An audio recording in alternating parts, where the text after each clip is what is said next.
آج ہم اپنے پروگرام کے آخری حصے میں پنجاب اسمبلی سے پی ٹی آئی کے کچھ ناراض ارکان سے بھی بات کریں گے، لیکن اس سے پہلے یہ جو بحث ہم نے وقفے سے پہلے شروع کیا اس کو تو نپٹا لیں۔ تو جو مصدق ملک صاحب جو ہیں وہ یہ سمجھتے ہیں کہ اگر ہارس ٹریڈنگ ہو رہی ہے تو اس کی ذمہ دار پی ٹی آئی ہے۔ دیکھیے، پہلے تو میں نے آپ کو 2014 سے شروع کیا کہ ہم ان لوگوں نے ریفیوز کر دیا اس کو، باوجود اس کے کہ عمران خان صاحب نے نون لیگ کی تعریف کی تھی کہ یہ ٹھیک کام کر رہے ہیں، لیکن انہوں نے پھر بھی جو ہے کیونکہ یہ رشوت اور کرپشن کے بغیر الیکشن جیت ہی نہیں سکتے، چاہے وہ جنرل الیکشن ہو، چاہے وہ ہارس ٹریڈنگ کا معاملہ ہو، سینٹ کی الیکشن ہو، یہ نہیں جیت سکتے۔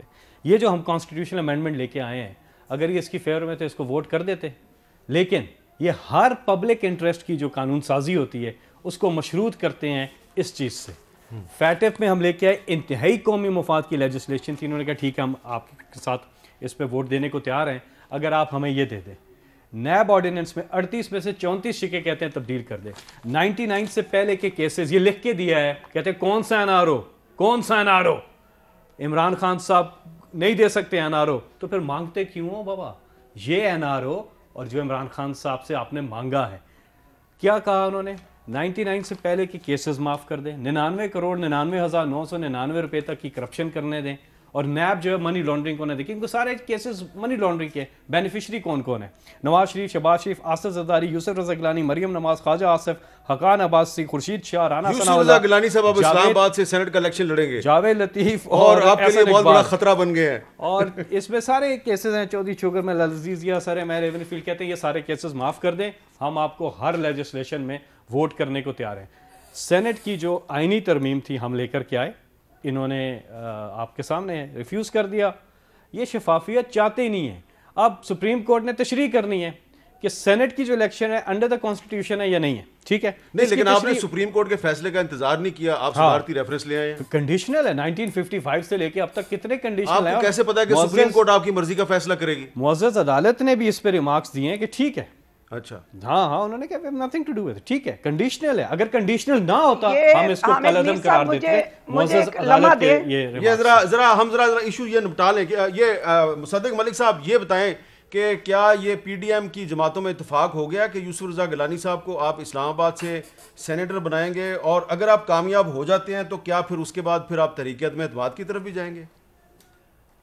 دیکھیے، پہلے میں ذرا کچھ جو میرے بھائی نے بات کی ہے اس پہ تبصرہ کر دوں۔ یہ فیٹف کا بل انہوں نے بتایا، میں آپ کو ذرا بتاؤں وہ فیٹف کا بل کیا ہے۔ فیٹف کا بل یہ ہے کہ یہ آپ کا فون جو ہے یہ ہیک کیا جا سکے قانونی طور پہ۔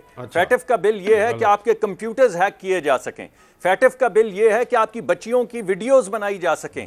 فیٹف کا بل یہ ہے کہ سیکرٹ ایجنٹ جو ہیں وہ آپ کے گھر پہ مامور ہو سکیں۔ یہ بل سینٹ میں ڈیفیٹ ہو کے گیا ہے اور انہوں نے اس کو جوائنٹ سیشن کے اندر پاس کروایا۔ یہ ہے وہ فیٹف کا بل۔ اور جہاں تک بھائی نیب کی بات کر رہے ہیں 64 کی، 64 میں سے 60 یا 55 نہیں 64 جانی چاہیے۔ جس کو آپ نیب کو استعمال کر رہے ہیں لوگوں کو وکٹمائز کرنے کے لیے، وہ بوڑھے آپ کو اساتذہ یاد ہیں جو لاٹھیاں ٹیکتے گزر رہے تھے، جن کو آپ نے ہتھکڑیاں لگائی ہوئی تھیں؟ وہ آپ کو یاد ہے؟ وہ شخص بریگیڈیئر جس نے اپنے سر میں گولی مار لی، ابھی 22 گریڈ کا افسر آپ کو یاد ہے جس نے اپنی زندگی جو ہے اس نے خودکشی کر لی؟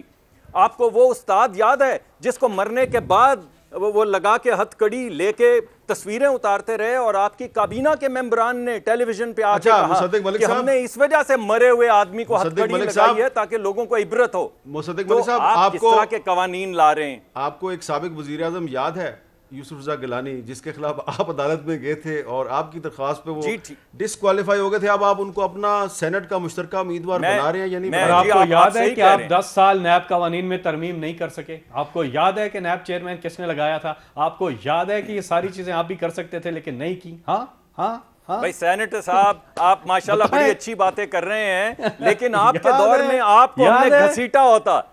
سینیٹر صاحب، آپ کے دور میں ہم نے جس طرح آپ نے ڈالا شاہد خاقان عباسی صاحب کو جیل میں، کال کوٹری میں موت کی، تو آپ کو یاد آتا۔ اگر آپ کو بات تو کرنے دیں، یار بات تو کر لینے دیں، انہوں نے تو 40 سال پرانا ریکارڈ دیا، 60 سے زیادہ دستاویزات کروائیں۔ میں نے اپنی 2-4 باتیں کرنی ہیں۔ اچھا 2-4 نہیں، آپ نے صرف ایک بات کرنی ہے۔ نکت اورنگزئی صاحب صرف ایک بات کرنی ہے، جلدی سے کر لیں اپنی بات۔ جی میں یہ کہہ رہا ہوں، دیکھیں یہ فیصل صاحب کو میں بتانا چاہ رہی ہوں کہ یہ جو کرپشن کی باتیں کر رہے ہیں، تو مجھے بتائیں کہ 28 سیٹوں پہ چودھری جو سرور صاحب ہیں انہوں نے 45 ووٹ پنجاب اسمبلی سے کیسے لیے تھے؟ پھر سینٹ الیکشن میں جو ہے تو چیئرمین سینٹ کو 14 ووٹ کیسے زیادہ گئے؟ دوسری بات یہ ہے کہ کرپشن کے بادشاہ یہ ہیں جو کہ کرپشن کر کے جو کہ منافقانہ طور پہ یہ کہتے ہیں کہ جی کرپشن آپ آئیں، آپ بلین ٹریز کا یہاں پہ جو کیس ہے اس پہ انہوں نے کیوں سٹے لیا ہوا ہے؟ اس پہ ملم جبہ پہ انہوں نے کیوں سٹے لیا ہوا ہے؟ کیوں لیا ہوا جی سٹے کیوں لیا ہوا جی آپ نے؟ کیوں لیا ہوا ہے سٹے کیوں لیا ہوا جی فیصل صاحب؟ اس پہ معزز عدالت کا بھی فیصلہ آ چکا ہے، اس پہ بات کرنے کی ضرورت نہیں، ساری چیزیں آپ کے سامنے ہیں، سپریم کورٹ کا فیصلہ ہے کیوں کرنے ایک اور بات کری سینٹ کی ہمارا آئین 226 یہ کہتا ہے کہ پرائم منسٹر اور وزرائے اعلیٰ کے علاوہ باقی سب جو جی ریلیکس میرے بھائی سینیٹرز آپ کو بات تو کرنے دیں، جو مہمان ہیں ان کو کہیں گے ریلیکس کریں، آرام سے تعامل سے بات چیت کر لیتے ہیں، بات چیت سے دیکھیں سینٹ کی الیکشن چیئرمین کی تو ہوئی نہیں، پیپلز پارٹی نے جب الیکشن ہوئی تھی پیپلز پارٹی نے ووٹ دی تھی چیئرمین سینٹ کو، یاد ہے نا آپ کو؟ اس کے بعد تو الیکشن ہی نہیں ہوئی، مرحوم فوت ہو گئے ہیں جنہوں نے نامینیشن پیپرز جمع کروانے تھے، اور الیکشن اگر ہوتا سینٹ کا تو پھر معاملہ آتا ہارس ٹریڈنگ کا، یہ اس پہ ڈسکشن ہو سکتی تھی، ادھر تک تو نوبت ہی نہیں پہنچی تھی سینٹ کے چیئرمین کی، وہ تو پہلے ہی سوال پہ جو تھا ممبران سے پوچھا گیا کہ کیا بہرحال وہ میں یاد دلاتا ہوں کہ پیپلز پارٹی کے ایک سینیٹر تھے خانزادہ خان صاحب، انہوں نے اپنی پارٹی کے نامینیٹڈ پرسن کو ٹکٹ نہیں دیا اور اس کے بعد ان کے بیٹے کو پی ٹی آئی نے سینیٹر بنا دیا، یہ تو بات صحیح ہے نا؟ نہیں انہوں نے یہ ہوتی ہے کرپشن، یہ ہوتی ہے بد اخلاقی۔ یہ میں نے سوال کیا ان سے، انہوں نے اپنی ان کے کہنے پہ فیملی کے کہنے پہ پارٹی چھوڑی تھی، ٹھیک ہے پارٹی چھوڑ دی، انہوں نے ریزائن کر دیا، چلے ٹھیک ہے بات ختم، پھر ان کے ظاہر ہے پی ٹی آئی بہت شکریہ فیصل جاوید صاحب، جناب مصدق ملک صاحب اور نگہت اورک زئی صاحبہ، بہت بہت شکریہ۔ وقفے کے بعد ہم بات کریں گے پنجاب اسمبلی میں تحریک انصاف کے ایک ناراض رکن خرم لغاری صاحب سے کہ ان کی ناراضگی کی وجہ کیا ہے۔